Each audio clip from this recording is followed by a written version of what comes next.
நம்ம மோடி என்ன மணிப்பூர்ல நிர்வாணமாக்கி பெண்களை கொண்டு போய் அம்பலமாக்கி உலகத்துக்கு அவமானத்தை ஏற்படுத்தலாம். அங்க போவதற்கு யோகிதை இல்லாத மோடி இவரு சமரசம் பேச உக்ரைன் போறாராமா, ரஷ்யா போறாராமா, இப்ப நேற்று பேசுறாராமா. அவருடைய முகம் இருக்கிறதே ஒரு தலைவன், ஒரே நாடு, ஒரே தத்துவம் என்பதை கொண்டு வர போறான். அதற்கான அடித்தளம் தான் இந்த 3 சட்டங்களை. லட்டுல மாட்டினுடைய கலந்து போச்சுங்கிறான். ஏன்னா திருப்பதி அவ்வளவு பெரிய பவர்ஃபுல் சாமிக்கே தெரியலையா உண்ட லட்டுக்குள்ள கலந்துருக்குங்கிறது. சுப்ரீம் கோர்ட் சொல்லுது, எக்காரணத்தை கொண்டு நீங்க சாமியை கொண்டாந்து இருக்காதீங்கிறாரு. அப்புறம் எப்படி சீஃப் ஜஸ்டிஸ் வீட்டுக்குள்ள கொண்டாந்து பூஜை பண்ணாரு. அவரு சந்திரசூட்டு பிரைம் மினிஸ்டர் கொண்டாந்து வீட்டுல பஜனை பாட வைக்கிறாரு. அது சரியாது. செக்குலரிசம் என்பது நீ படுத்து கும்பிடு, நின்று கும்பிடு, உட்கார்ந்து கும்பிடு, எல்லாம் கும்பிடு, நீ கும்பிடாம கூட இருந்துக்கோ. ஆனால் மதம் என்பது வீட்டுக்குள்ள இருக்கணும். பெரியார் அருமையா சொன்னாரு, பக்தி என்பது தனி மனிதருக்குரியது, ஒழுக்கம் என்பதுதான் பொது வாழ்க்கைக்கு உரியது சொன்னாரு. அந்த பொது வாழ்க்கைக்கு யோகிதை இல்லாதவன் தான் உட்கார்ந்து இதை பத்தி பேசுறாரு. எனக்கு ரொம்ப நீதிபதி சுப்பிரமணியம் பேசின போது உயர்த்து கத்தவன்னு போட ஆசைப்பட்டேன். ஆனா இன்றைக்கு அற்புதமா சொன்னார். இன்னைக்கு அவர் அரசியல் சாசனத்தின் மீது நீங்க உறுதியெடுத்து விட்டு நீதிபதி பதவியில உட்கார்வதற்கே தகுதியற்ற முறையில் இந்த மேடையில் நான் சொல்றேன்.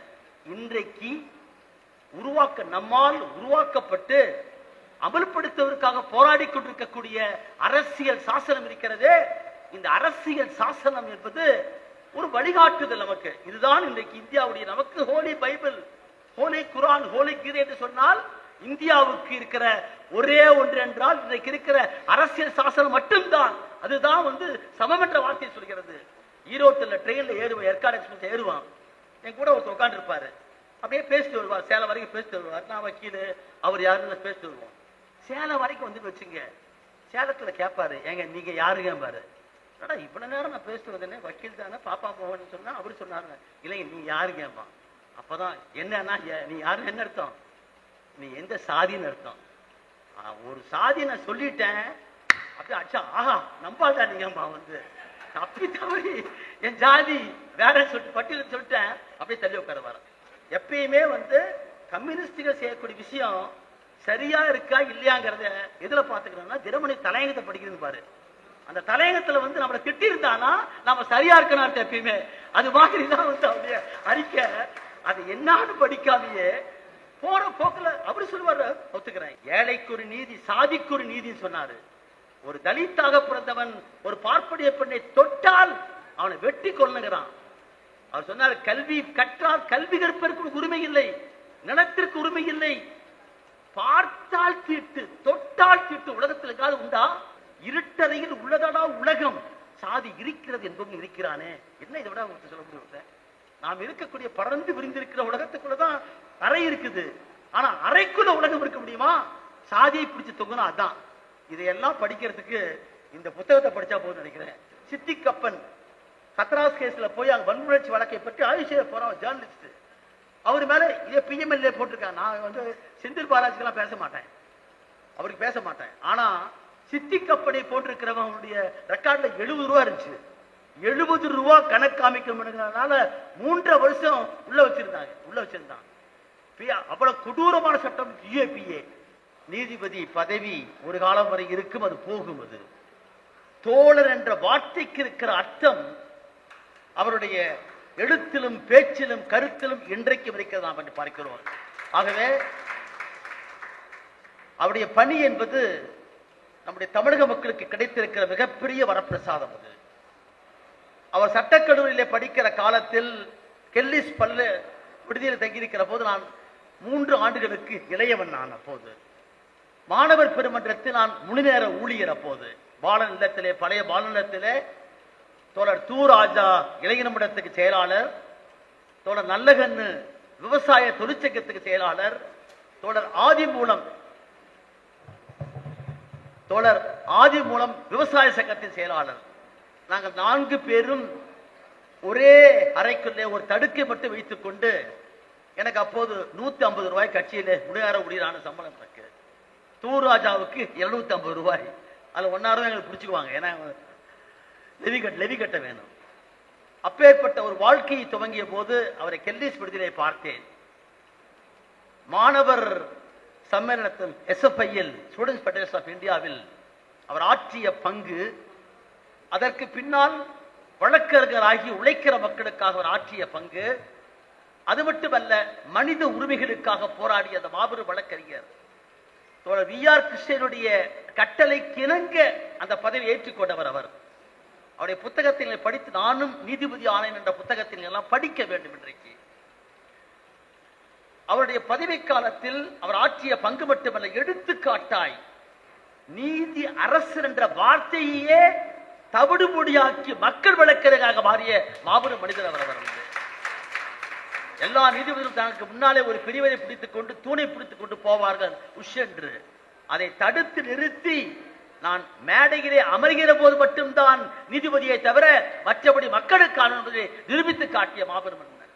அது மட்டுமல்ல, ஓய்வுக்கு பின்னால் அவர் ஆற்றியிருக்கிற பங்கு சாதாரண அன்றை. இன்றைக்கு அவருடைய ஆய்வுரை என்பது தமிழ்நாட்டில் இருக்கக்கூடிய ஒவ்வொரு பள்ளியிலும் கிராமத்திலும் நகரங்களிலும் பேசப்பட வேண்டிய ஒன்று என்பதை அவருடைய அற்புதமான அறிக்கை இன்றைக்கு வந்திருக்கிறது. ஆகவே இந்த நாளில் அண்ணல் காந்தியடிகள் இப்படி ஒரு மனிதன் ரத்தமும் சதையுமாய் இந்த மண்ணிலே நடமாடினான் என்பதை அடுத்த தலைமுறை நம்ப மறுக்கும் என்று சொன்னான் ஆல்பர்ட் ஐன்ஸ்டீன்.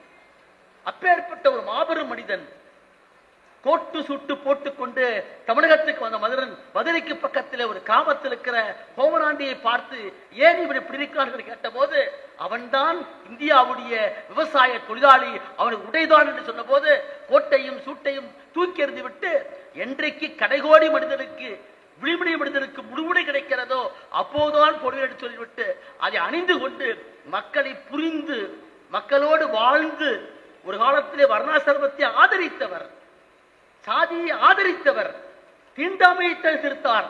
ஆனால் கடைசி கட்டத்திலே அவருடைய சபர்மதி ஆசிரமத்திலே வைத்திருக்கிற சட்டமே நேருவே வந்தாலும் உழைத்து விட்டு தான் சாப்பிட வேண்டும் என்பதை வைத்தார்.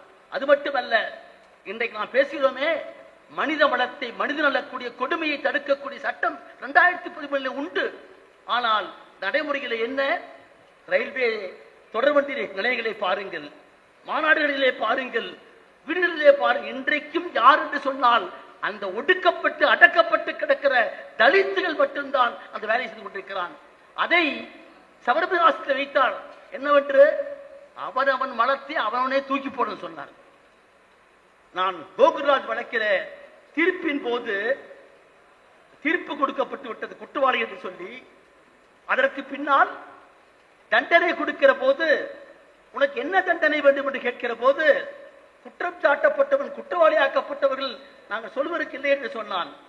சித்ரா என்ற அந்த பெண்மணி கோகுல்ராஜ் தாயார், நாங்கள் கஷ்டப்பட்டு கூட்டிக் கொண்டு நான் மதுரைக்கு போவது ஒவ்வொரு முறையும் அந்த பெண்ணுக்கு வேலை செய்தால்தான் சாப்பாடு. ஆகவே அவரை கூட்டிக் கொண்டு எதுவுமே தெரியாது கிடைத்தேன். நீதிபதி கேட்கிறார், நீங்கள் ஏதாவது சொல்ல வேண்டுமா கேட்கிறார். அப்போது அவர் சொன்னார், என் மகன் யார் என்றே அவனுக்கு தெரியாது, யுவராஜ் யார் என்றே என் மகனுக்கு தெரியாது, மகன் யார் என்றே அவனுக்கு தெரியாது.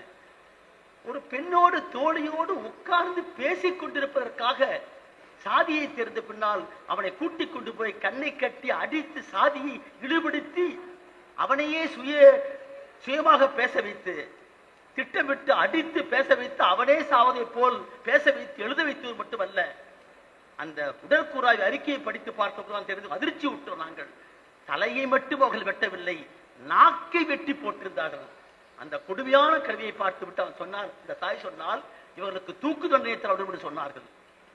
என்னை நான் சிறப்பு வழக்கறிஞராக இருக்கின்றேன்.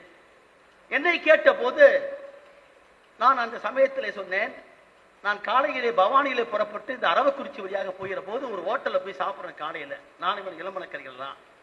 சாப்பிட்டு முடித்த பின்னால் 2 பேர் வந்து, ஐயா நீங்க தானே பாப்பா முகன், இந்த டிவியில போற வந்துருச்சு போகுது, நீங்க தானே பாப்பா முகன். ஆமாங்க ஐயா. சரிங்க, ஒன்று சொல்லணும் ஐயா உங்களுக்கு. நான் என்ன சொல்ல விரும்புறீங்க? நாங்க ஒரு 25,000 பேர் இந்த பகுதியில் நான் இருக்கிறான்னு சொன்னாங்க. எனக்கு என்ன புத்தி வந்துச்சு, என்ன ஒரு சர்வர் ஒருத்தர் ஹோட்டல் தொழிலாளி வந்து சொல்றாரு 25,000 பேர்னு உடனே அப்படியா அப்படின்னு சங்கம் வைக்கப்பான நம்ம புத்தி அங்க போகுது. அவன் என்ன சொன்னாரு என்கிட்டால, எனக்கு வயசு 45 ஆச்சுங்க, இன்னும் எங்களுக்கு திருமணமே ஆகல, ஏப்பா அப்பதான் டக்குன்னு எனக்கு வந்து ஷாக் அடிச்ச மாதிரி இருந்துச்சு. ஏன் திருமணம் ஆகல? எங்க பிள்ளைகளை போராத்தையுமே இவனுங்க எல்லாம் கூட்டிட்டு போயிடறானுங்க அப்படின்னா புரிஞ்சுதா உங்களுக்கு? இதே வார்த்தையை தான் ராமதாஸ் பேசினாரு. ஜீன்ஸ் போட்டுக்கிட்டு கூலிங் கிளாஸ் போட்டுக்கிட்டு வந்து நாடக காதல் பண்ணி எங்க பிள்ளைகளை கூட்டிட்டு போயிடறான்னு சொன்னாரு. அதே வார்த்தையை பேசுறாரு. 45 வயதா இருக்கிறவங்க எனக்கு திருமணம் ஆகல, காரணம் எங்க பிள்ளைகள்லாம் இங்க கூட்டிட்டு போயிடறாரு. அப்ப அப்புறம் சொன்னாரு, எங்க தலைவருக்கு தண்டனை குறைச்சு வாங்கி கொடுங்கன்னாரு. இந்த சிந்தனையோட தான் போறேன் நான். ஏன்னா நான் வாழ்ற பகுதியே அவன் இருக்கிற பகுதி தான் போறான். அங்கதான் போவேன் எப்பயுமே. என்ன ஒண்ணும் செய்ய முடியாது, காரணம் நான் சார்ந்து இருக்கிற இயக்கம் அது. எனக்கு பின்னாலே கம்யூனிஸ்ட் கட்சி இயக்கம் இருக்கிறதாக கையெல்லாம் வைக்க முடியாது, வச்சா திருப்பி அடிப்பேன். நாம கோர்ட்ல போய் அங்க கேட்கிற போது அன்னைக்கு வந்து எல்லா கல்லூரி மாணவர்கள் வழக்கறிஞர்கள் பெரிய கூட்டம் விட்டாங்க. என்ன கேட்கிறார் நீதிபதி?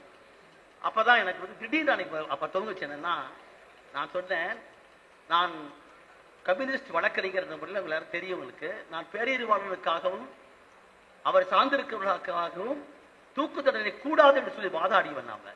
ஆகவே நான் தூக்கு தண்டனைக்கு அங்கு நிற்க மாட்டேன், இருந்தாலும் கூட நான் சிறப்பு வழக்கறிஞர் என்ற முறையில் என்னுடைய கடமையை ஆட்சிக்கிற முறையில் இவர்களுக்கு அதிகபட்ச தண்டனை தரணும். அதுக்கு என்ன சொல்லணும்னா ஒரே ஒரு வார்த்தை தான், அம்பேத்கர் தான் நான் கோட் பண்ணேன். அவர் சொன்னா, we can demolish the walls around us, we can shatter the fences around us, what we have to demolish is the mental makeup, the attitude of the man. நான் நம்மை சுற்றிலும் இருக்கிற சுவர்களை இடிக்க முடியும், இடிக்கலாம், வேடிகளை உடைத்தெறியலாம், ஆனால் நம்மை சுற்றிலும் கட்டப்பட்டிருக்கிற கற்பிதம் இருக்கிறதே மனோநிலை, அதுதான் சாதி என்பது ஒரு நோய் நிலை. ஆகவே இவரை தூக்கில போட்டா நாளைக்கு தியாகி ஆயிடுவாரு. மாறாக சிறைக்குள் இருந்து கொண்டே இந்த சாதிய சமூகம் சமமாக மாறக்கூடிய சமத்துவத்தை பார்க்க வேணும், அது வரைக்கும் கொடுங்கன்னு சொன்னோம். என்ன நினைச்சாரு தெரியல அவரு. உடனே வந்து அப்ப என்ன சொல்றான், உடனே எனக்கு போன் வருது எனக்கு பல இடத்துல இருந்து, ஒரு ட்ரையல் ஜட்ஜுக்கு கொடுக்க முடியாதுங்க, விசாரணை நீதிமன்றத்திற்கு வாழ்நாள் சிறை என்பதை சாகுவரை கொடுக்க முடியாதுன்னு சொல்றாங்க. அவர்களுக்கு தெரியல பல பேர், இது ஸ்பெஷல் ஆக்ட், இது ஐபிசி செக்ஷன் அல்ல, இது ஒரு வன்கொடுமை தடுப்பு சட்டம் என்பது ஒரு சிறப்பு சட்டம். அது இந்த சட்டத்துல வந்து 360 பொருந்த ரிவிஷனே கிடையாது உங்களுக்கெல்லாம். ஆகவே உண்டுன்னு சொல்ல கொடுத்தோம். அதை ஒரு இன்னைக்கு நான் என்ன பேச வேண்டும் நினைத்தனோ அதை அந்த ஒரு நபர் அறிக்கையில எவ்வளவு தூரம் எந்த எதிர்பார்ப்பும் செய்திருக்காருன்னு கேட்டால், இவர்தான் உண்மையான புரட்சி போராளி என்பதை நான் அதை வந்து பார்க்கிறேன். அந்த சட்டம் அவர்களுக்கு எடுத்திருக்க முயற்சிகள் சாதாரணமான. ஏன்னா நான் போய் வாதாடினேன், நானும் சுபாஷ் கூட வந்தாப்புல அந்த சின்னதுரைக்காக வாதாட போனேன். பெயில் தர, ஏன்னா பெயில் தர கேட்க முடியாது. ஜூனியர் ஜஸ்டிஸ் ஆக்ட்ல வந்து நிர்பயா வழக்கிலேயே மேக்சிமம் பனிஷ்மெண்ட் 3 வருஷம் தான் கொடுக்கலாம். ஆனா நாங்க என்ன சொன்ன தெரியுமா, அங்க போய் இந்த பையன் அவனுக்கு பிணை கிடைக்கிற உரிமை இருக்கலாம், ஆனாலும் கூட இவன் செய்திருக்கிற செயல் என்பது ஒரு வயது வந்திருக்க அடல்ட் சொல்லக்கூடிய வயது வந்திருக்கக்கூடியவன் செய்யக்கூடிய நிலை. ஆகவே இவனை நீங்க வந்து மனோநிலையை மருத்துவ ரீதியாக ஆய்வு செய்ய வேண்டும், அதுக்கு அனுப்புன்னு சொன்னேன். ஏன்னா போது அமெரிக்கா போன்ற போற பாப்பீங்க, ஸ்கூல் பசங்க போய் ஸ்கூல்ல சுடுவானுங்க, சின்ன பையன் தான் இருப்பான்.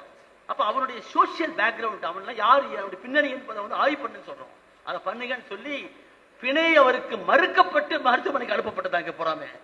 ஆனால் அந்த இடத்துல நாங்க பேசி முடிச்சு வர்றோம், சாயந்தரம் பார்த்தா டிவியில வருது, வருஷமா வந்து எங்களை பத்தி கடுமையா தாக்கி வருது போறோம்.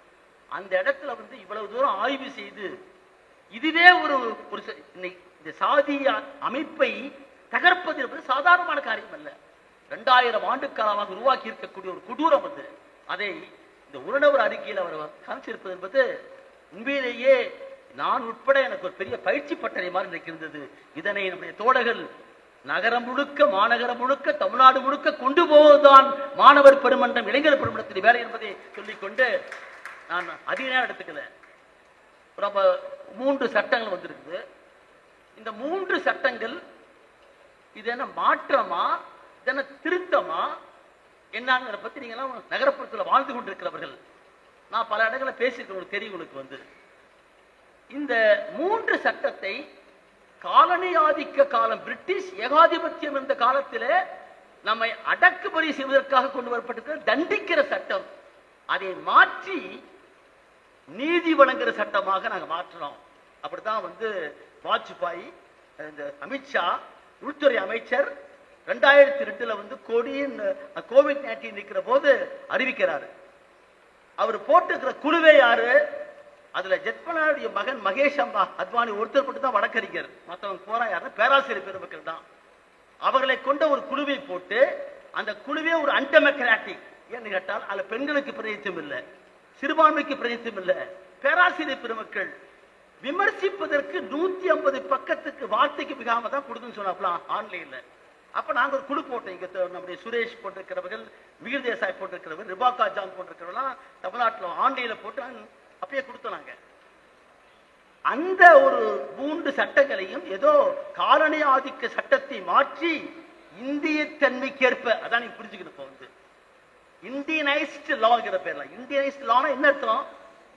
அவர்கள் சொல்லக்கூடிய இந்தியன் என்பது, எனக்கு முன்னாலே பேசினார்ல வந்து இந்த சாதியத்தை கலந்திருக்கிற ஒரு ராஷ்டிரம், அது இந்து ராஷ்டிரம் சொல்லக்கூடிய ஒன்றுதான். அதை வைத்துத்தான் மாற்றடைக்கிறார்கள். அதை எப்படி கொண்டு வந்தாங்க? எனக்கு 146 பாராளுமன்ற உறுப்பினர்கள் சஸ்பெண்ட் செய்யப்பட்ட காலத்தில் விவாதமே இன்றி ஏற்றுக்கொள்ளப்பட்டது. அது மட்டுமல்ல, இதுல மிக முக்கியமாக பார்க்கப்படும், இந்தியா என்பது ஒரு பன்முகைத்தன்மை கொண்டிருக்கிற நாடு. இந்தியா ஒரு நாடு அல்ல, இது ஒரு இந்தியா சப்கான்டினென்ட். இது வந்து இங்க பல மொழிகள் பல இனங்கள் கொண்டக்கூடிய ஒரு நாடு. இது ஒரு கூட்டாட்சி என்பதுதான் அடிப்படை. எப்பயுமே இந்த தேசத்து ரூல் ஆஃப் லா, சட்டத்தின் ஆட்சியின் முறையிலே இந்த நம்முடைய அரசியல் சட்டத்துடைய கட்டமைப்பு, பேசிக் ஸ்ட்ரக்சர் கான்ஸ்டிடியூஷன் என்பதை கேசவானந்த பாரதி வழக்கில தொழிட்டு காமிச்சிருக்காங்க. அதுல கூட்டாட்சி தத்துவம் என்பது அது அரசியல் சாசனத்துடைய கட்டமைப்புல அடிப்படையானதை மாற்ற முடியாதுதான். ஆனால் ஒரு கூட்டம் நாம இப்ப பேசிட்டு இருக்கிறோம், இது வந்து இப்ப இருக்கிறது 2024, 2025 வரப்போகுது. 2025 வந்து 100 வருஷத்துக்கு முன்னால, 99 ஆண்டுகளுக்கு முன்னால 1925ஆம் ஆண்டு ஒரு சிறப்புமிக்க ஒரு ஆண்டு அது. அந்த ஆண்டிலே தான் இதே சென்னையிலே பிறந்திருக்கிற நம்முடைய வ.உ.சி., நம்முடைய சிங்காரவேலர் அவருடைய தலைமையிலே கூடிய கம்யூனிஸ்ட் கட்சி இயக்கம் கான்பூரிலே தொடங்கப்பட்டது. அது 1925 டிசம்பர் 25 நமக்கு தெரியும். அதே ஆண்டிலே தான் ஈரோட்டிலே சுயமரியாதை இயக்கத்தை பெரியார் துவங்குகிறார். அதே ஆண்டிலே தான் நாக்பூரிலே ஒரு இயக்கம் துவங்குகிறது. அதுதான் RSS, ராஷ்டிரிய சுயம் சேவக் சங்கம் சொல்லக்கூடிய சங்கம். இந்த மூன்றுமே தோன்றினுடைய ஒரே ஆண்டு. இன்னைக்கு எந்த இயக்கம், காங்கிரஸ் இயக்கம் என்பது ஒரு 1885ஆம் ஆண்டு ஆக்டிவிஸ்ட் தோட்டப்பட்டது, ஒரு ஆங்கிலேய நாள். 45 ஆண்டுகளுக்கு பின்னர் கம்யூனிஸ்ட் இயக்கம் தோன்றுது. அதற்கு பின்னால் காமகட்டமாறு, காதர் கட்சி, பகத்சிங் தோழர்கள், இப்படி பல இயக்கம் உண்டு. ஆனால் ஒரு காங்கிரஸ் பேரியக்கம் என்பது அது ஒரு அரசியல் இயக்கமாக மாறுவதே 1919 தான். என்றைக்கு சோவியத் ரஷ்யாவுடைய அக்டோபர் புரட்சி வெடித்ததோ, சாரன்ற பேரிச பாவி சடசடவன சரிந்து விழுந்தான் சொன்னானே பாரதிய. அந்த சோவியத் ரஷ்ய புரட்சிக்கு பின்புதான் உலகத்திலே அடிமைப்பட்டு கிடக்கிற நாடுகள் எல்லாம் விடுதலை என்பதை நினைத்து பார்க்க முடிந்தது. அப்படித்தான் இந்தியாவிலே கூட அந்த 1917க்கு பிறகுதான் இங்கே வீர்கொண்டு எழுகிறது அந்த தேசிய இயக்கம்.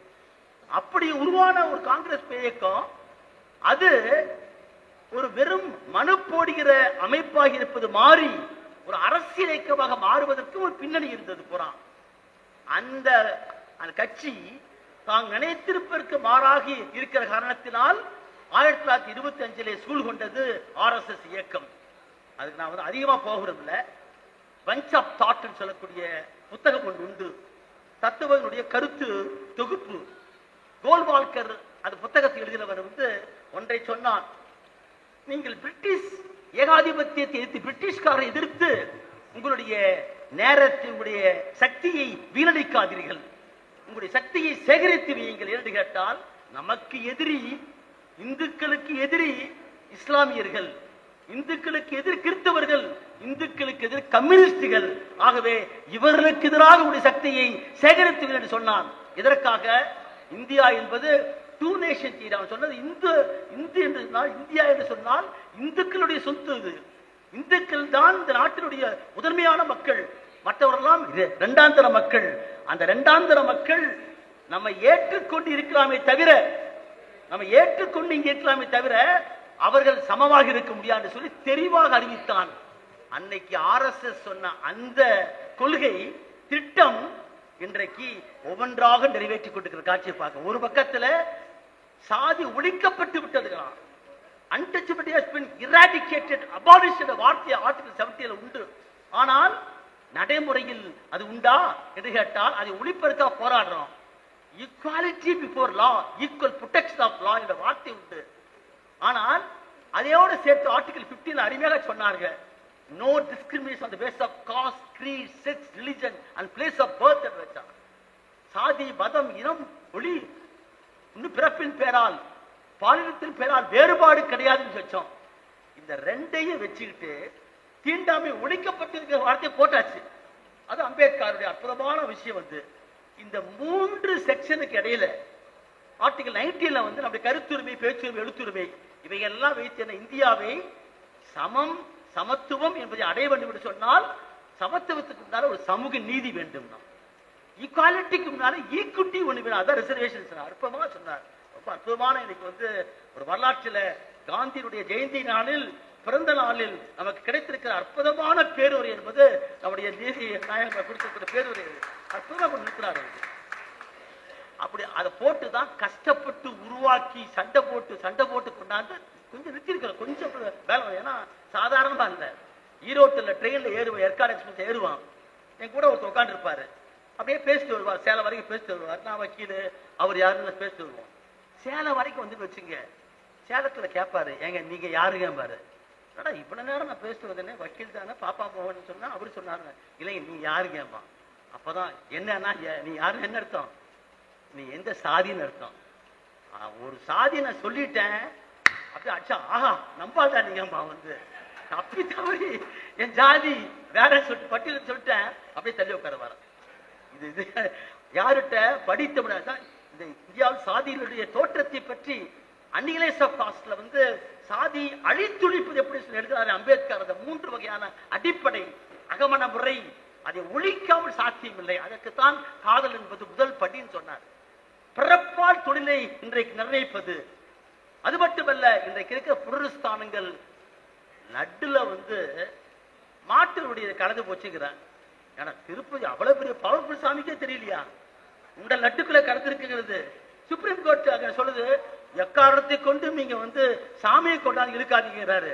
அப்புறம் எப்படி சீஃப் ஜஸ்டிஸ் வந்து வீட்டுக்குள்ள கொண்டாந்து பூஜை பண்ணாரு. அவரு சந்திர சூட்டு பிரைம் மினிஸ்டர் கொண்டாந்து வீட்டுல பஜனை பாட வைக்கிறாரு. வந்து அது சரியாது. நீ எப்படி ராம ஜென்ம பூமிங்கிற பேர்ல போய் அவராங்க செய்ய முடியாங்க. மதத்தை அரசிலிருந்து பிரித்து வைக்க வேண்டும் என்பது காந்தியிலிருந்து சொல்லப்பட்டிருக்கிற விஷயம். அதுதான் இந்தியாவுடைய மத சார்பின்மை. செக்குலரிசம் என்பது நீ படுத்து கும்பிடு, நின்று கும்பிடு, உட்கார்ந்து கும்பிடு, எல்லாம் கும்பிடு, நீ கும்பிடாம கூட இருந்துக்கோ. ஆனால் மதம் என்பது வீட்டுக்குள்ள இருக்கிற. பெரியார் அருமையா சொன்னாரு, பக்தி என்பது தனி மனிதருக்குரியது, ஒழுக்கம் என்பதுதான் பொது வாழ்க்கைக்கு உரியதுன்னு சொன்னாரு. அந்த பொது வாழ்க்கைக்கு யோகிதை இல்லாதவன் தான் உட்கார்ந்து தான் இதை பத்தி பேசுறாரு. எனக்கு ரொம்ப நீதிபதி சுப்பிரமணியம் பேசின போது உயர்த்து கத்தவன்னு போட ஆசைப்பட்டேன்.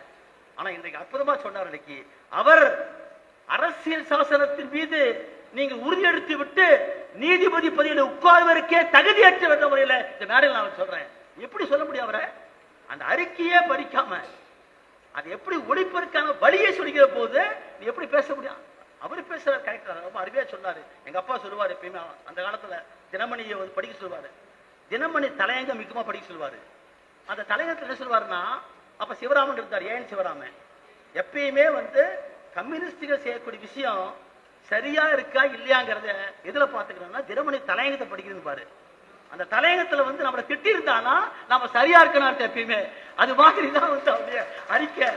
அது என்னான்னு படிக்காதையே போற போக்குல அப்படி சொல்லுவாரு, ஒத்துக்கிறேன். இதெல்லாம் சொல்றதுக்கு காரணம் இன்றைக்கு நம்மால் உருவாக்கப்பட்டு அமல்படுத்துவதற்காக போராடி கொண்டிருக்கக்கூடிய அரசியல் சாசனம் இருக்கிறதே. இந்த அரசியல் சாசனம் என்பது ஒரு வழிகாட்டுதல் நமக்கு. இதுதான் இன்றைக்கு இந்தியாவுடைய நமக்கு ஹோலி பைபிள், ஹோலி குரான், ஹோலி கீதை என்று சொன்னால் இந்தியாவுக்கு இருக்கிற ஒரே ஒன்று என்றால் இன்றைக்கு இருக்கிற அரசியல் சாசனம் மட்டும்தான். அதுதான் வந்து சமம் என்ற வார்த்தையை சொல்கிறது. இப்ப பேசுறது இந்த 3 சட்டம் இருக்கிறது. இந்த 3 சட்டம் காலனி ஆதிக்க சட்டமா என்று கேட்டால் பிரிட்டிஷ் ஏகாதிபத்தியம் இந்தியாவை ஆளுவதற்காக, இந்த நாட்டை ஒழுங்குபடுத்துவதற்கு 1667 ஈஸ்ட் இந்தியா கம்பெனி வந்துட்டான். ஈஸ்ட் இந்தியா கிழக்கிந்திய கம்பெனி வந்த பின்னால் அவனால் அங்க இருக்கிற ஊழல்கள் மற்றதும் மலிஞ்சு போய் இந்தியாவை ஒன்றுபடுத்த வேண்டிய நிலையிலே தான் பிரிட்டிஷ்காரன் விக்டோரியா மகாராணி பெற்றுக் கொள்கிறார்.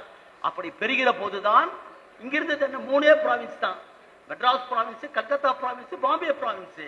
இந்த 3 ப்ராவின்ஸ்களுக்கு ஒன்றுபடுத்தி இந்த நாட்டை உருவாக்குவதற்கு அவனுக்கு இந்தியா என்ற ஒரு நாடு தேவைப்பட்டது. இந்தியாவை உருவாக்கியவன் யாரோ அல்ல, ஆங்கிலேயன், பிரிட்டிஷ் ஏகாதிபத்தியம். அவன் வர்க்க நலனுக்காக, நம்மை சுரண்டுவதற்காக, இந்த தேசத்தை உருவாக்குவதற்காகத்தான் ரயில்வே கொண்டு வந்தான், கல்வியை மாத்தினான், ஆட்சி முறையை மாத்தினான். அதிலேயே தான் கொண்டு வந்து இந்த அமைப்பை சட்டம் என்ற கொண்டு வந்தான். இந்த சட்டம் காலனி ஆதிக்கம் கொண்டு வந்திருக்கலாம். ஆனாலும் கூட ஒரு வகையிலே என்னை பொறுத்தவரையில், நான் இதை பல இடங்களில் பேசிட்டு இருக்கிறேன், இது ஒரு வகையிலே மதசார்பற்ற தன்மை கொண்டது. இந்திய தண்டனை சட்டமாகட்டும், குற்றவியல் சட்டமாகட்டும், சாட்சி சட்டமாகட்டும், இந்த 3ஐயுமே நான் எப்படி பார்க்கிறேன் என்று சொன்னால், அதற்கு முன்ன என்ன சட்டம் இருந்துச்சு, அதைத்தான் அவர் சொன்னாரு. ஏழைக்கு ஒரு நீதி, சாதிக்கு ஒரு நீதி சொன்னாரு. ஒரு தலித்தாக பிறந்தவன் ஒரு பார்ப்பனிய பெண்ணை தொட்டால் அவனை வெட்டி கொள்ளுகிறான். அவர் சொன்னார், கல்வி கற்றால் கல்வி கற்பதற்கு உரிமை இல்லை, நிலத்திற்கு உரிமை இல்லை, பார்த்தால் தீட்டு, தொட்டால் தீட்டு உலகத்தில் எங்காவது உண்டா? எங்காவது பார்க்க முடியுமா?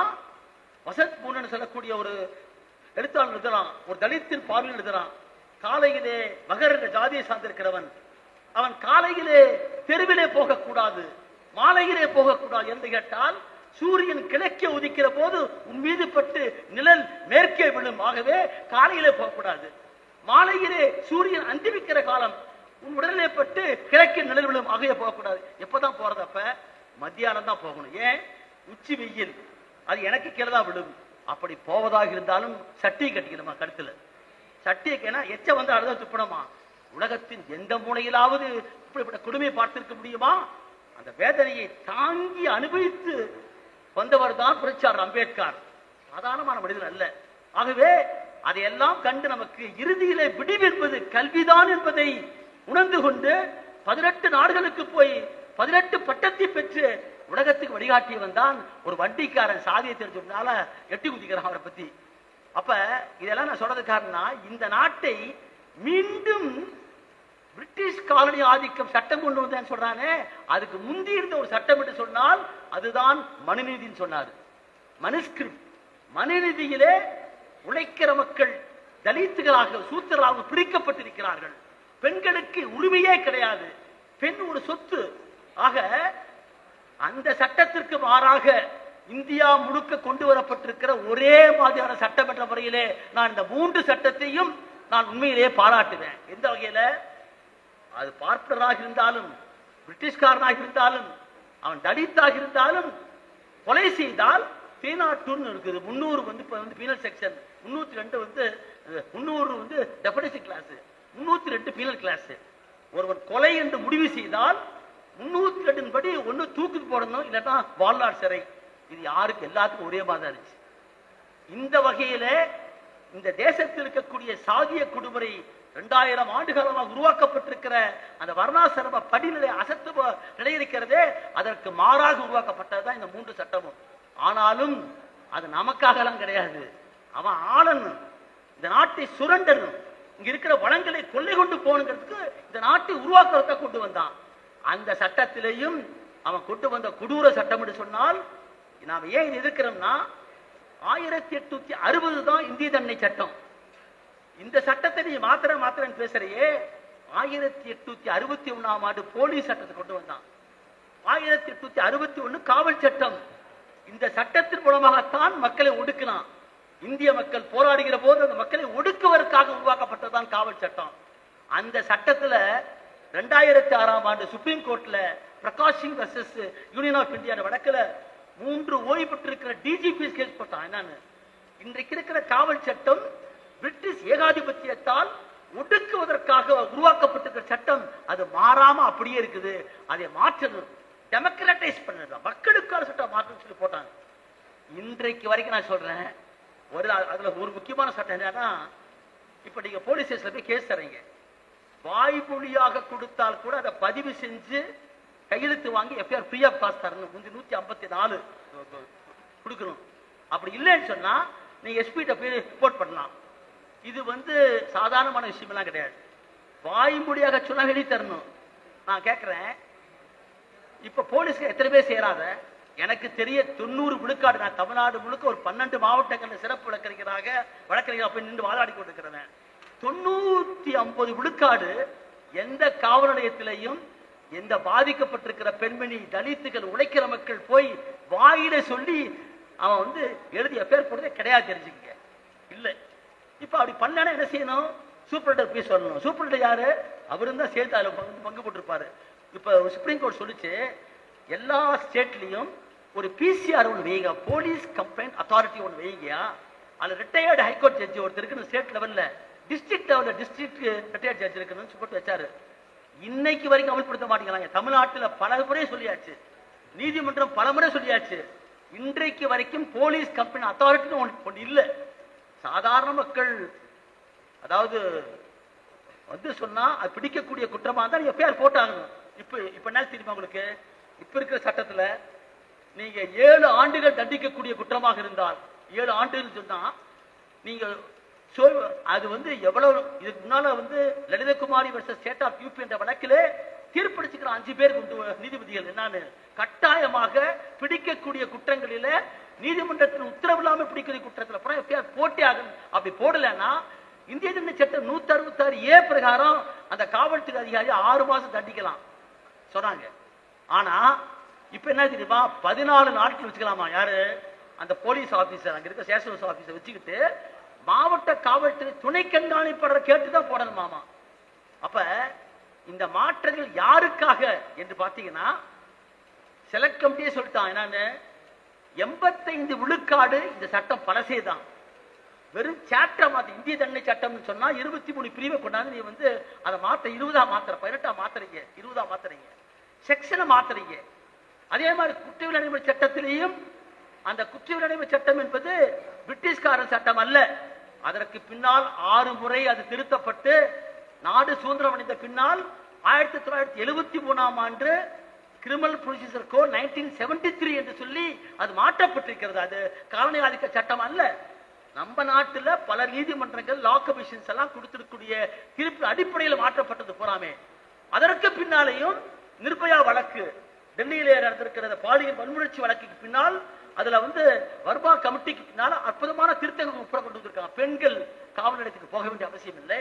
65 வயதுக்கு மேற்பட்டிருக்கிறான் பெரிய மூத்தவர்கள், 5 வயசுக்கு உட்பட்டவர்கள் ஸ்டேஷனுக்கு போக வேண்டியதில்லை என்ற பல திருத்தத்தை உள்ளடக்கி போறாமே. ஆனா இந்த 3 சட்டத்திலேயுமே பெரிய கமா புஸ்தா கூட திருத்தல. திருத்தப்பட்டிருப்பது என்பது என்ன, மாற்றப்பட்டிருப்பது என்பது உண்மையில பார்த்தோம்னா 5 விழுக்காடு மட்டும்தான். இந்த 5 விழுக்காடு மாற்றத்தை பல பேர் பேசுகிற போது இதெல்லாம் பார்த்தீங்கன்னா பழைய மொந்தையில, அதாவது புதிய மொந்தையில பழைய கண்ணுங்கிறான். வாங்குறது காஸ்மெட்டிக் சேஞ்சஸ் தான் சொல்றாங்க. ஆனால் உண்மையிலேயே நான் சொல்லின தொடங்கல, வெறும் காஸ்மெட்டிக் சேஞ்ச் அல்ல. இந்த 5% விழுக்காடு என்பது நஞ்சு கலந்திருக்கக்கூடிய திருத்தம் என்பதைத்தான் நாம் புரிந்து கொள்ள வேண்டும். என்று கேட்டால் நம்ம நாட்டில் போராடிப்பட்ட சட்டம், நம்ம சட்டம் ஒன்று இருக்குது. என்ன, அதை உழைக்கிற வர்க்கம் தான் பெற்றான். 1923ஆம் ஆண்டு ஒர்க்மென் காம்பன்சேஷன் ஆக்ட் நாம போராடி பெற்றது. 5 பேர் பக்கிங்காம் கர்நாடக கம்பெனிக்கு முன்னால 5 பேர் கூடி நின்னால் 144 ஈத்தாசால பிடிச்சு உள்ள போடுவான். அந்த காலத்துல அதை போராடி எதிர்த்து நின்று ரத்தமும் சதையுமாய் துப்பாக்கி குண்டுக்கும் தூக்கு மேடைக்கும் இலக்காக வெற்றி பிடித்துக் கொடுத்தது செங்குடி இயக்கம். அதுதான் இந்தியன் தொழிற்சங்க சட்டம் 1926 நாம பெற்ற சட்டம். இந்த சட்டம் எல்லாம் இருக்குது. இது எல்லாம் ஒழிச்சாச்சு. உங்களுக்கு தெரியும், நான் சொல்ல வேண்டியதில்லை. நான் 44 சட்டத்தை கொண்டு உடைச்சு 4ஆக்கியாச்சு. இப்ப போறான், அடிச்சுட்டான். அடுத்தபடியாக பார்த்தோம் சொன்னால், இன்னைக்கு நீ என்ன பண்ணுகிற இந்த 5 விழுக்காடு என்பது என்ன என்றால், 10 ஆண்டுகள் ஆட்சி பண்ணிட்டான் பிஜேபி. அவன் நோக்கம் என்ன, இந்தியா என்பது ஒரே நாடுதான், அது இந்துக்களின் நாடு, இந்துக்கள் ராஷ்டிரியம், ஒரே நாடு, ஒரே தலைவர், ஒரே மொழி. அதைத்தான் இப்ப பாக்குறோம். அந்த பாரதிய வார்த்தையை தான் கொண்டாடுறாங்க. பாரதி என்ற வார்த்தையை ஏன் போடுற? பாரதி அது ஒரு சான்ஸ்கிரிட்டைஸ்டு ஹிந்தி வெர்ஷன். சமஸ்கிருதம் கலந்திருக்கிற வார்த்தை தான் பாரதிய நகரிக் சுரக்ஷா சங்கீதா, பாரதிய சாட்சிய சங்கீதா. வார்த்தையை போல பாருங்க, எல்லாம் பாரதி என்ற வார்த்தை போடுறதுக்கு என்ன பின்னணி? இந்த தேசம் என்பது எல்லா மக்களுக்கும் சொந்தமானது. நாம சொல்லிட்டு இருந்தாரு, இது எல்லாருக்கும் சொந்தமானது. இங்கே சாதி மதத்திற்கு அப்பாற்பட்டு இந்த மக்கள் பிறந்திருக்கிற அத்தனை பேருக்கு உண்டு. சிட்டிசன்ஷிப் ஆக்ட மாத்தினப்ப சிட்டிசன்ஷிப் ஆக்ட மாத்தின இந்த மண்ணில் பிறந்திருக்கிற அத்தனை பேருக்கும் குடியுரிமை சொல்லிச்சு நம்முடைய சட்டம். இப்ப அதை சிறுபான்மை மக்கள் ஒரு பிரிவரை மட்டும் நீ மாத்தி அவங்களுக்கு கிடையாதுன்னு சொல்லிக்கிற போறாமே. விவசாயிகள் 700 நாட்கள் 700 பேரை தியாகம் செய்துதான் சட்டம் நிறுத்தி வச்சிருக்கான் போறாமே. அதை மாத்திர உழைக்கிற வர்க்கத்தின் உரிமையை மாத்திர ஆர்டிகல் 38 ஒரு அற்புதமான சட்டம் இருக்குது. என்ன அது 44 திருத்தம். அது இந்த தேசத்துடைய வளங்கள் அது மக்களுக்கு சொந்தமானது. இந்த வளங்களை தனி மனிதர்கள் சுரண்டுவதற்கும் குவியல் படுவதற்கும் அனுமதிக்க கூடாது.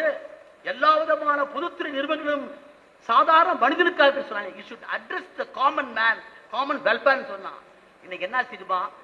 The state shall endeavor to minimize the inequality in income என்று சொல்றான்.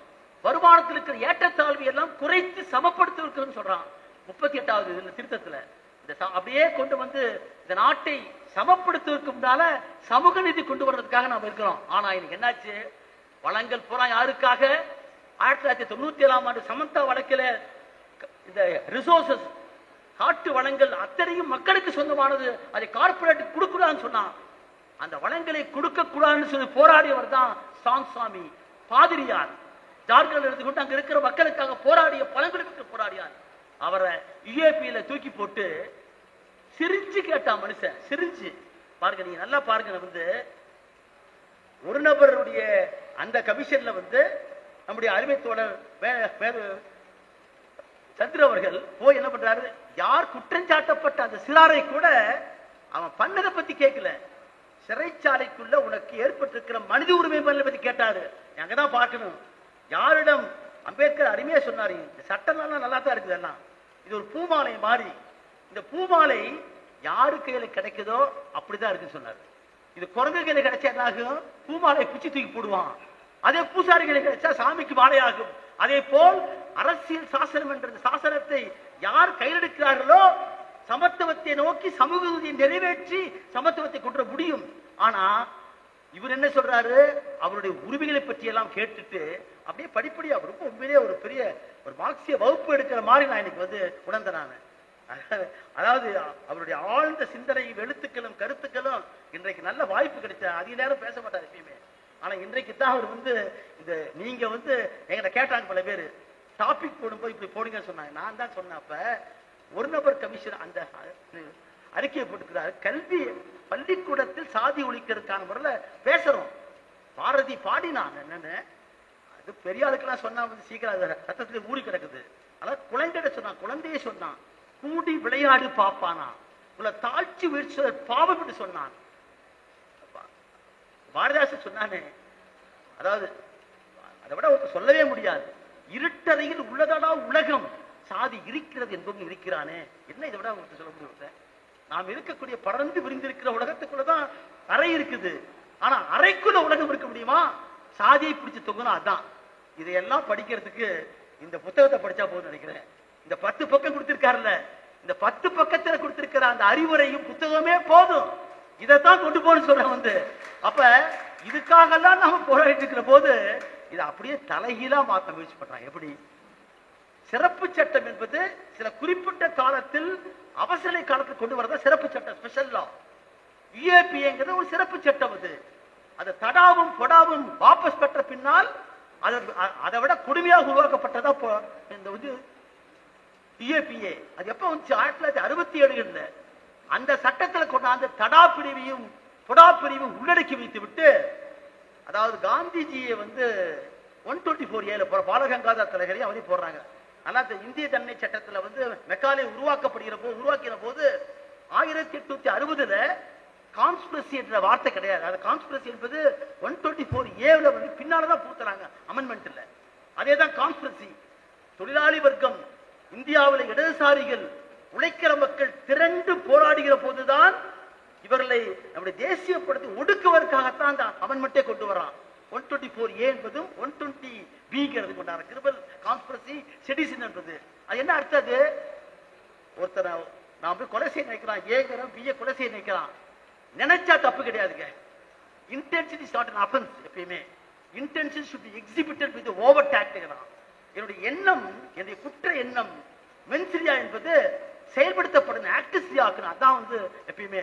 அப்ப குற்ற எண்ணம் என்பதை நடைமுறைப்படுத்தப்படாமல் அது வந்து இன்னைக்கு தண்டனைக்குரிய குற்றமா மாறாது பொதுவா. ஆனா 124A அப்படி அல்ல. ஃபீலிங் டிஸ்அஃபெக்ஷன் டுவர்ட்ஸ் தி ஸ்டேட்ங்கறான். நினைச்சாலே பிரிட்டிஷ் ஏகாதிபத்தியத்தை எதிர்த்து இது போராட வேண்டும் நினைச்சாலே குற்றம். அதான் 124A. அதாவது தூக்கி எறின்னு சொல்லி ஏற்கனவே Kedarnath Singh versus State of Punjab வழக்கில், பீகார் வழக்கில் வந்து 5 பேர் கொண்ட நீதிபதிகள் தீர்மானிக்கிறாங்க.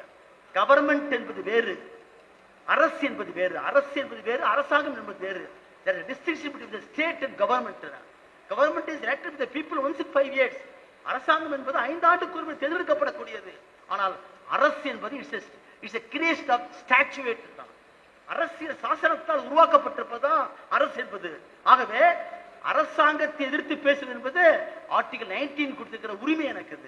இந்த ஆட்சியை விமர்சிப்பது என்பது, மோடியை விமர்சிப்பது என்பது அடிப்படை உரிமை. அது அதை யாராலும் தடுக்க முடியாதது. அப்படி போராடுறதுக்கு அடுத்த சுதந்திரம் வந்துச்சு போறாங்க.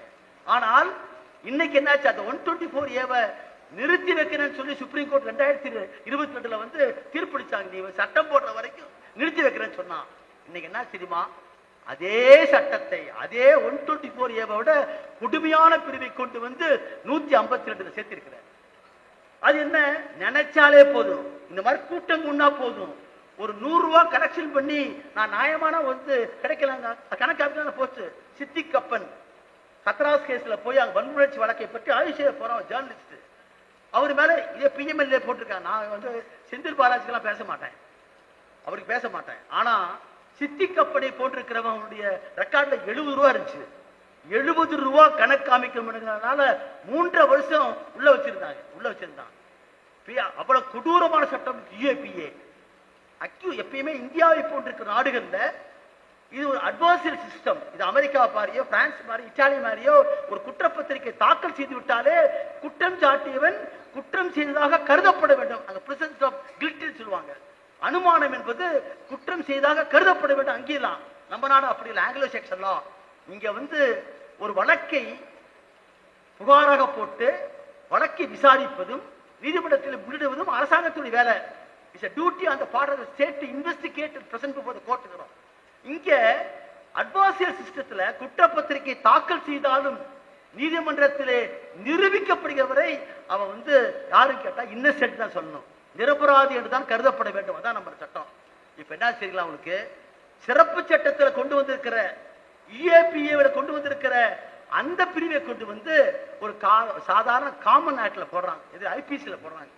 IPC போடப்பட்டிருக்கிற 152, 101, அது மட்டும் இல்ல 103வது பிரிவு கொடூரம் பாருங்க. அக்லக்கை கறி வைத்ததற்காக அடிச்சு கொள்றான்.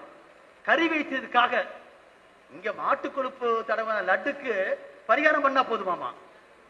இங்க பார்த்தோம்னா என்னமோ மாட்டு சாரத்தை கொண்டு போய் பூஜை விடுறாங்க. இதுக்கெல்லாம் பரிகாரம் பண்ணா போதுமாமா? அக்லக் வைத்திருந்த கறி என்னவென்றே ஆய்வுக்கு அனுப்பப்படுவதற்கு முன்பாக அடித்தே கொடுக்கிறார்கள் இந்துத்துவ கூட்டம், பசு கூட்டர்கள். இப்ப பார்த்தோம்னா பரன்சிக் லேப்ல பார்த்தா அது மாட்டுக்கறி இல்ல, ஆட்டுக்கறி போட்டு வந்துருச்சு. ஆள் உயிரோடு இல்ல. இதற்காக தனிச்சட்டம் வேண்டும் என்று சுப்ரீம் கோர்ட் சொல்லிச்சு. இப்ப பாத்தீங்கன்னா அந்த 103வது பிரிவுல சொல்றாங்க எல்லா வார்த்தையும் இருக்கு. சாதி இருக்கிறது, குரூப்புங்கிறான், எல்லாமே சொல்லி போட்டு மதம் என்ற வார்த்தை மட்டும் அது இல்லை, ரிலிஜன் என்ற வார்த்தை மட்டும் இல்லை. சாதாரணமான கிடையாது. இதுக்கு ஒரு குழுவை போட்டு செலக்ட் கமிட்டி போய் வந்தாச்சு. இப்ப அப்ப யாருக்காக இந்த சட்டம் என்று கேட்டால் இது இந்தியாவில் எல்லா பகுதியும் முடிச்சிட்டோம். அப்ப கல்வி என்பது மாநில பட்டியல் இருந்தது, அது கண்கரண்டுக்கு போய் ஸ்டேட்டுக்கு போயாச்சு. இப்ப சட்டம் என்பது, சட்டம் ஒழுங்கு என்பது மாநில பட்டியல் இருக்கக்கூடியது. UAPA போட்டு ஒரு இன்ஸ்பெக்டர் வீட்டுக்குள்ள புகுந்து யாரை வேணாலும் கைது பண்ணலாம். இப்ப பண்ணலாம். என்போர்ஸ்மெண்ட் டைரக்டரேட், CBI எல்லாம் முந்திய வர முடியாது. இப்ப அப்படியே இல்லை. UAPA மூலமாக எந்த ஸ்டேட்டுக்கு உள்ள போலாம். அவன் நோக்கம் என்ன? இந்தியாவை ஒரே நாடு, ஒரே மதம், ஒரே இந்துத்துவ ராஷ்டிரம் என்பதை உருவாக்க வேண்டும் என்ற இலக்கை வைத்துக் கொண்டுதான் தொடங்கினான். 100 ஆண்டுகளுக்கு முன்னால நாக்பூர்ல எதை சொன்னானோ, எதை கொண்டு வரும் என்று விரும்பினானோ, ஒரு துரும்ப கூட தூக்கி போடாதவர்கள் சுதந்திர போராட்ட காலத்துல இன்னைக்கு இருக்கிற RSS கூட்டம். கலந்து கொண்ட சாவர்கரும் வாஜ்பாயும் எழுதி மன்னிப்பு கேட்டு போனவன். ஆனா இன்னைக்கு அவன் தான் வந்து இந்த தேசத்தையே காக்கிறவன்றான். அங்க முந்தி சொன்ன வார்த்தை ஸ்டேட்டுங்கிற எடுத்துட்டு இப்ப கொண்டாந்து நேஷன் வார்த்தையை போடுறான். நேஷன், தேசம், தேசம், தேசம் வார்த்தையை போடுறான். இந்த போராட்டங்களை எல்லாம் உழைக்கிற மக்களுடைய போராட்டங்கள், விவசாய மக்களுடைய போராட்டங்கள், அது மட்டுமல்ல அங்க இருக்கக்கூடிய மற்ற அனைத்து பொதுமக்கள் போராட்டம். டெல்லியில மாணவர் போராடுறாரு, காலியத்தில் மாணவர் போறாரு. காலியத் என்னையா பண்ணாரு கேட்கிறார். சிட்டிசன்ஷிப் போராடுற மாணவன் பேரு 3 ஆண்டு காலமாக விட வெளியிட மாட்டேங்கிறான் போறானே. அப்ப ஒரு பக்கத்துல வந்து முதல் 5 ஆண்டு திட்டத்துல வந்து என்னென்ன பண்ணாரு, முதல் வந்தவங்க 2 கோடி பேருக்கு வேலை தரேன்னு சொன்னாரு. இன்னைக்கு இன்னும் இப்பதான் வந்து எனக்கோ வெளிநாடு போயிட்டு வந்து இத்தனை பேருக்கு வேலை கிடைக்குன்னு சொல்றாரு போறாமே. இந்த தேசத்தில் இருக்கிற விவசாயிகளுக்கெல்லாம் விவசாயிகளை பணக்காரனாக்குன்னு சொன்னாரு. டிமானிட்டைசேஷன் பண்றேன்னு சொன்னாரு. அவர் சொன்ன கருத்தெல்லாம் அப்படியே பாட்டுவாங்க. அடுத்த 5 ஆண்டு வந்தோடனே கை வச்சான், பூராக்கள் கை வச்சான். சிட்டிசன்ஷிப், லேண்டு, கார்பரேட்டுகள் எல்லாம் யாருக்கு? அதானிக்கும் அம்பானிக்கும் போட்டவனுக்கு தான். மாறாக தொழிலாளிகளும் விவசாயிகளும் செத்து மடிஞ்சா கூட கவலை இல்லைன்னு சொன்னான். அப்ப ஒரு பக்கத்துல அவருடைய நோக்கத்திற்கான இப்ராஹிம் உண்டாக்கிட்ட பின்னால கடைசியா எங்க வரணும்? போராடுகிற மக்கள் எங்க? நீதிமன்றத்தில் வருவாங்க. இந்த நீதிமன்றத்திலே இப்ப இல்ல, வந்த காலத்திலே தொடங்கிட்டாங்க போறாமே. இந்துத்துவம் என்பதும் அது ஒருத்தர் மட்டும் அல்ல, பல பேர் உருவாகிட்டாங்க. ஒருத்தர் வந்து வெளிமாநிலத்துல சொல்றாங்க, ஒரு பெண்ணு திருமண கேஸ்ல போய் நிக்கிறாங்க. இந்த பொண்ணுக்கு ஏன் இப்படி சண்டை, ஒரு திருமணம் பிரச்சனை ஆச்சுன்னா நீதிபதி சொல்றாரு, அந்த ஜாதகத்தை பார்க்க சொல்றது, செவ்வாய் தோசை இருக்கு சொல்றாங்க. உடுமை எங்க சாதி இல்லை மதம் இல்லை என்று சொல்லக்கூடிய நாட்டுல பயங்கரமா சொல்றாரு. ஒரு நீதிபதி சொல்றாரு, எனக்கு வந்து RSS BJP இயக்கம் என்பது பிடித்தமானது, ஆகவேதான் நான் போய் சேர போறேங்கிறார். ஒருத்தர் படி எழுதிட்டு போய் சேர்றாரு. இது இந்துத்துவம் அப்படியே நம்ம என்ன சொல்லுவோம், fascism is creeping சொல்லிருந்தோம். it is now ruling the rules of the country. அடிப்படை ஊழ்ந்து கொண்டிருந்த பாசிசம் என்பது அது அப்படியே வந்தா மேல வந்தா. அப்ப அடி இப்ப கடைசி கட்டளை எங்க நிக்கிறான்? காவல்துறை என்பது அது ஒடுக்குகிற கருவியை ஜனநாயகப்படுத்தப்படும் என்று சொல்லி பலமுறை சொன்ன பின்னால போலீஸ் சட்டத்தை மாற்றாமல், சுப்ரீம் கோர்ட் கொடுத்த தீர்ப்புகளை மாற்றாம இப்ப கட்டற்ற ஒரு அதிகாரத்தை காவல்துறைக்கு வழங்குகிறான். இந்த காவல்துறை தான் சாத்தான்குளத்துல தமிழ்நாடு முழுக்க பார்க்கிறோம். இப்ப என்கவுண்டர் பார்க்கிறோம். என்கவுண்டர் தான் நாம் நியாயப்படுத்த முடியாது. என்கவுண்டர் நாம் வந்து வீரப்பன் தேர்தல் வேட்டையில வந்து பாதிக்கப்பட்ட மக்களுக்காக, சதாசிவ கமிஷனுக்காக போராடிய இயக்கம் தான் நாம் சார்ந்திருக்கிற பழங்குடி மக்கள் சங்கமும் இந்திய கம்யூனிஸ்ட் கட்சி என்பதை மறக்க முடியாத இடத்துல ஆயிரக்கணக்கான பெண்களை கொண்டு போய் ஒர்க் ஷாப்ல வைத்து விட்டு நிர்வாணமாக்கி உடல்ல எங்கெல்லாம் ஓட்டைகள் உண்டாங்க, ஷாக் கொடுத்து அந்த பெண்களை கதறடிச்சாங்களே. இன்னைக்கும் ரத்தமும் சதையுமாய் பல பெண்கள் உட்கார்ந்து கொண்டிருக்கிறாங்க. இந்த காவல்துறை வன்முறைகளுக்கெல்லாம் காரணம் என்ன? CRPC எல்லாம் ஒண்ணுமே கிடையாதுங்க. உங்களுக்கு எஃப்ஐஆர் போட்டா தெரியும். ஆக அப்படி ஒரு நிலைமை இருந்த காலம் போய் இப்ப என்னாச்சு? காவல்துறைக்கு ஒரு கட்டற்ற அதிகாரத்தை கொடுத்து எஃப்ஐஆர் போடணுமா, 40 days ஒன்றும் பெரிய தேவையில்லை. 15 நாளைக்கு பிறகு நீ வந்து போலீஸ் காவலுக்கு கேட்க முடியாது. முதல் ஃபர்ஸ்ட் ரிமாண்ட் பீரியட்ல உலகத்துல எங்கேயுமே கிடையாதுங்க. ஒரு சஸ்பெக்டட், சந்தேகத்தில் பேர் இருக்கிற ஒரு மனிதனை வந்து காவல்துறை எடுத்து 5 நாளைக்கு எடுத்து வச்சுக்கிறான். CRPC 57வது பிரிவு இருந்துச்சு. 24 மணி நேரத்திற்குள்ளார இன்வெஸ்டிகேஷன் முடிக்க முடியும். முடிக்க முடியலன்னு சொன்னாதான் நீ வந்து 15 days 167ல போற. அஸ்கரா காகுன்னு ஒருத்தர் இருந்தாரு மதுரையில. வந்து அவரு தன்னுடைய கணவன் குடிபோதையில தன்னுடைய மகளையே கற்பழிக்க முயற்சி பண்றான். அப்ப என்ன பண்றான்? ஒரு தாய்க்கு இருக்கிற குணம் என்ன? கணவனாக இருந்தாலும் கூட அவன் செய்யக்கூடிய அயோக்கியத்தனத்தை கண்டு கத்தி எடுத்து குத்திடுறான். குத்தி பிடிச்ச உடனே செத்து போயிடுறான். அந்த ஆளு செத்த உடனே 302 போட்டுறாப்புல. 302 போட்டு அந்த அம்மாவை கைது பண்றாங்க. அப்படி கைது பண்ணிக்கிற போது அங்கிருந்து SPR அஸ்ராகருக்கு என்ன பண்றாரு? அவரே இன்வெஸ்டிகேஷன் எடுக்கிறார். எடுக்க முடியும். 24 மணி நேரத்துக்கு விசாரிச்சு இது கொலை அல்ல, இது குற்றம் அல்ல, it is not an offence, it's a defence என்று சொல்லி 24 மணி நேரத்துல விடுவிச்சு விட்டாங்க. 24 மணி நேரத்துல செய்ய முடியும் எப்பயுமே. அதுக்கப்புறம் தான் வந்து 5 நாள் ரிமாண்ட் எல்லாம். இப்ப என்னாச்சு? 60 நாள் 90 நாள் காவல்துறை எடுக்கலாம்னு சொல்றாங்க. எனக்கு அறிவே சொல்ற பிரேம் சங்கர் சுக்லா கேஸ்ல வந்து விலங்கு போடுவது என்பது மனித தன்மைக்கு அற்றதுன்னு சொன்னார். ஒரு சிவிலைசேஷன்ல எப்படி ஒரு விலங்கு போட்டு கூட்டிட்டு போறாங்க. அதற்கு மாறாக இப்ப வந்து ஒரு இன்ஸ்பெக்டர் அடிச்சா போடலாம்னு சொல்லிட்டா போறாங்க. அப்படியே சட்டத்தை பார்த்தீங்கன்னா எல்லாம் அந்த 5 விழுக்காட்டில் ஏற்பட்டிருக்கிற மாற்றம் என்பது கொடுமையான ஒன்று. அது விஷம் கலந்திருக்கிற ஒன்று. இது எதற்காக? போராடுகிற மக்கள், உழைக்கிற மக்கள், விவசாயிகள், மத்திய தரத்து மக்கள், கருத்துருவாக்கப்பட்டிருக்கிற பீமா கரிகால இதெல்லாம் யார்? சுதா பர்தவராஜ் அமெரிக்காவில் படித்து விட்டு பல்வேறு மக்களுக்காக பணியாற்றி கொண்டிருக்கிறவர். வரவர் ராவ் மிகப்பெரிய கவிஞன், எல்லாம் எழுத்தாளர்கள், மனித உரிமை போராளிகள், அத்தனை பேரையும் 3 வருஷமா உள்ள வச்சிருக்கிறான். அப்ப நோக்கம் என்ன? இந்தியாவை ஒரு எதிர்காலத்தில் தன்மைக்கேற்ப ஒரு சமத்துவ சமுதாயத்தை படைப்பதற்கான சமூக நீதியை நிலைநாட்டுவதற்காக நிற்கக்கூடிய பூராத்தையுமே கொண்டு போய் சிறைச்சாலைக்குள்ள வைப்பது என்பது இன்றைக்கு இருக்கிற மோடி அரசாங்கத்தின் திட்டம். இது ஆகவேதான் இந்த சட்டங்கள்ல பூரா பார்த்தீங்கன்னா 3 சட்டத்தை பார்த்தீங்கன்னா சாட்சி சட்டம் ஒண்ணுமே செய்ய முடியல. அவனால பழைய சட்டத்தை வந்து தூக்குனாங்க, 2 மட்டும் சேர்த்திருக்காங்க, 6 பிரிவை நீக்கியிருக்காங்க. ரைட்டு. குற்றவியல் நடைமுறை சட்டமாகட்டும், இந்திய தண்டனை சட்டமாகட்டும், இந்த 2லையுமே அவர்கள் புகுத்திருக்கக்கூடிய ஒரு மோசமானவன் என்பது இந்துத்துவ ஆட்சியை நிலைநிறுத்துவதற்கு, இந்து ராஷ்டிரத்தை உருவாக்குவதற்கு அவன் கொள்கை ஒரே நாடு ஒரே மதம் என்பதை அதான் இப்ப கடைசியா பாருங்க, ஒரே நாடு ஒரே தேர்தலாம். இந்த தேசத்தின் கூட்டாட்சிக்கு எதிராக கேசவானந்த வழக்கிலே கொடுத்திருக்கக்கூடிய தீர்ப்பு, நீ 368வது சட்டத்தின் பிரகாரம் பாராளுமன்றத்திற்கு சாசனத்தை திருத்த உரிமை உண்டு. ஆனால் அதே சமயத்தில் அடிப்படை கட்டமைப்பை உருவாக்கி இருக்கக்கூடிய அடிப்படை கட்டமைப்பு என்பது இந்த தேசத்துடைய இன்றைக்கு மதசார்பற்ற தன்மை, கூட்டாட்சி தத்துவம், ஜுடிஷியல் ரெவியூ, இது போன்றிருக்கக்கூடிய அடிப்படைகளை மாற்றுவதற்கு பாராளுமன்றத்துக்கு உரிமை கிடையாது என்று சொன்ன பிறகு ஒவ்வொன்னா மாத்தலாம்.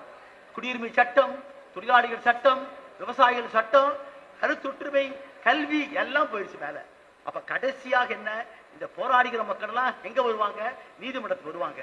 அப்ப அந்த சட்டத்தையே மாத்திரம் என்னாச்சு? அதுதான் இன்றைக்கு ஏற்பட்டிருக்கிற இந்த 3 சட்டத்திற்கு மிக கொடூரமான விஷயங்கள். ஆகவே இதை சாதாரணமாக விடக்கூடாது. யார் எதிர்க்க வேண்டும்? வழக்கறிஞர் போராடலாம். நாங்க டெல்லி வரைக்கும் போயிட்டு வந்தோம். டெல்லியில போய் எல்லாம் இன்னும் 28 MP வந்து பேசி போனாங்க. ஆனால் எந்த ஒரு போராட்டமும் உழைக்கிற மக்களுடைய பங்களிப்பு இல்லாவிட்டால் எந்த போராட்டம் வெற்றி பெற முடியாது. வாழ்க்கையை பேசு. அந்த அடிப்படையிலே தொழிலாளி வர்க்கம் கையில் எடுக்கணும். 45 பம்பாய் கடற்படையுடைய அந்த போராட்டத்தில் என்றைக்கு யூனியன் ஜாக் கொடி கிழித்து விட்டு பறக்கவிட்ட 3 கொடியிலே ஒன்று மூவர்ண கொடி, இன்னொன்று செங்கொடி, இன்னொன்று இஸ்லாமிய பச்சை கொடி. அப்பதான் பயந்தான் பிரிட்டிஷ் ஏகாதிபதி. இனிமேலும் கால் வைத்திருந்தால் சுதந்திர போராட்டத்தின் தலைமையே மாறக்கூடிய ஆபத்து உண்டு என்று உணர்ந்தான். ஆகவே உழைக்கிற வர்க்கம் தன்னுடைய அடிமைத்தனத்தை விடுவித்துக் கொண்டே ஒடுக்கப்பட்டிருக்கிற அடக்கப்பட்ட மக்களுடைய விடுதலைக்கு போராட வேண்டும் என்பதுதான் லெனின் கொடுத்திருக்கிற வழிகாட்டுதல். அந்த வழிகாட்டு அடிப்படையிலே தொழிலாளி வர்க்கமும் விவசாயிகளும் ஒன்றுபட்டு இருக்கிற போது, ஒன்றுபட்டு கிளந்தெடுக்கிற போது பாசிசத்துடைய குரலை அடக்க முடியும் என்று கேட்டால், பாசிசம் என்பது ஜெர்மானிய பாசிசம் மாதிரி அல்ல. அவன் யூதர்களைத்தான் அளித்தான். ஆனா இந்தியாவில் இருக்கிற கார்பரேட் காவி பாசிசம் அப்படி அல்ல. உன் வீட்டுக்குள்ளே புகுந்து போய் நீ சாப்பிடுகிற உணவை சோதிச்சு பார்க்கிறான், நீ போடுகிற உடையின் தீர்மானிக்கிறான். இது ஜெர்மானிய பாசிசத்தை காட்டிலும் கொடூரமான ஒன்று. ஆகவே இந்த ஏற்பட்ட நிலைமை பூரா அப்படியே பாருங்க. ஒரு பக்கம் பாருங்க, 32,000 குழந்தைகள் செத்து போயிட்டான் வந்து வெஸ்ட் பேங்க் காசாவில். 32,000 குழந்தை. இப்ப 30,000 சாக கிடக்கிறான், சாக ரெடியா இருக்கிறான். எல்லாம் மருத்துவமனைகள் குண்டு போட்டு தகர்க்கிறான். லெபனான்ல நீ வந்து அடிப்பானாமா வந்து ஈரான் போட்டு கொடுத்து அமெரிக்கா சரி பண்றான். நம்ம மோடி என்ன மணிப்பூர்ல வந்து நிர்வாணமாக்கி பெண்களை கொண்டு போய் அம்பலமாக்கி உலகத்துக்கு அவமானத்தை ஏற்படுத்துறான். அங்க போவதற்கு யோகிதை இல்லாத மோடி இவரு சமரசம் பேச உக்ரைன் போறாராமா, ரஷ்யா போறாராமா, இப்பவே நேற்று பேசுறாராம். அதுதான் இந்த பாசிசம் என்பது. அதனுடைய முகம் இருக்கிறதே ஒரு தலைவன், ஒரே நாடு, ஒரே தத்துவம் என்பதை கொண்டு வர போறான். அதற்கான அடித்தளம் தான் இந்த 3 சட்டங்கள். ஆகவே இந்திய தண்டனை சட்டத்தில் புகுத்தப்பட்டிருக்கிற அந்த பிரிவுகள், அதே மாதிரி சிஆர்பிஸ்ல புகுத்தப்பட்டிருக்கிற பிரிவுகள், இவைகள் எல்லாமே திட்டமிட்டே, அதற்கு ஒரு பெரிய விவாதமே கிடையாது. நம்ம பாட்சி இருந்தேன்னு சொல்றாங்க, என்ஆர் இருந்தேன்னு சொல்றாங்க. எனக்கெல்லாம் தெரிய மாட்டேங்குது. எனக்கு இவர்கள் எல்லாம் ஏன் இதை வந்து அடிப்படையிலேயே மக்களை திரட்டி கிளர்த்தெழுக்க முடியல என்று கேட்டால் நாம தான் செய்யணும். அந்த செய்ய வேண்டிய பணியைத்தான் நாம் எடுத்திருக்கிறோம். ஆகவே இந்த நிகழ்வில் நான் அதிக நேரம் எடுத்துக் கொள்ளாமல், இது விஷம் கடந்திருக்கிற மாற்றம், இது இந்துத்துவத்தை, இந்து ராஷ்டிரத்தை கொண்டு வரக்கூடிய ஒன்று, மீண்டும் மனுநீதி காலத்தில் இந்தியாவை கொண்டு செல்லக்கூடியதற்கான அடித்தளங்களாகவே இந்த சட்ட மாற்றத்தை எதிர்த்து போட வேண்டிய கடமை வழக்கறிஞர்களுக்கு மட்டுமல்ல, உங்களை போன்றிருக்கிற இளைஞர்கள், மாணவர்கள், உழைக்கிற மக்கள், பெண்களுக்கு உண்டு என்பதை புரிந்து கொள்ள வேண்டும். என்று கேட்டால், பெண்களை ஒரு பொருளாக பார்க்கிறான், உடலாக பார்க்கக்கூடிய நிலை என்பது யாருக்கு உண்டு? முதலாளித்துவத்துடைய நுகர்வுக்கு உண்டு. அன்றைக்கு நாம் இருந்ததெல்லாம் சப்ஜெக்ட்ஸா இருந்தோம். பிரிட்டிஷ் காலத்துல we were all subjects of the British rule. இன்றைக்கு அப்படி இல்லை, we are all citizens. நாம் குடிமக்கள். குடிமக்கள் சொன்னபடி குடிவாழ்வு என்று சொன்னானே பாரதி, அதைத்தான் அரசு சாசனம் உருவாக்கி இருக்கிறோம். ஆகவே நமது போராட்டம் வன்முறையற்ற முறையிலே மக்களை திரட்டி போராடுகிற போது பாசிசம் வீழ்ந்தே தீரும். அதற்கான ஒரு முகமாகத்தான் இன்றைக்கு நீங்கள் ஏற்பாடு செய்திருக்கிறீர்கள். அத்தனை பெரிய வாழ்த்தி காலத்தில் அறிவிக்கிறது நான் இருக்கிறேன்.